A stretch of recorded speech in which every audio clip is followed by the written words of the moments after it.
Ano po yung pinakamatibay na katibayan nyo na eto po yung iglesia tinayo ng Diyos? Ganito yon, kapatid. Ang Diyos nagtayo ng iglesia ng una, no?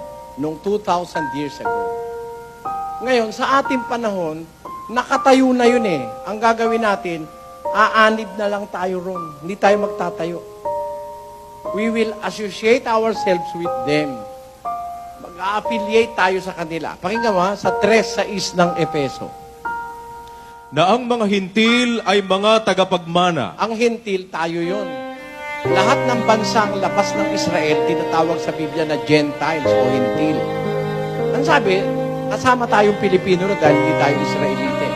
Kasi yung unang relihiyon sa Israel na pundar yun eh.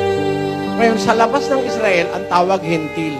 Ang mga hintil daw, tagapagmana at At mga kasangkap ng katawan. At mga may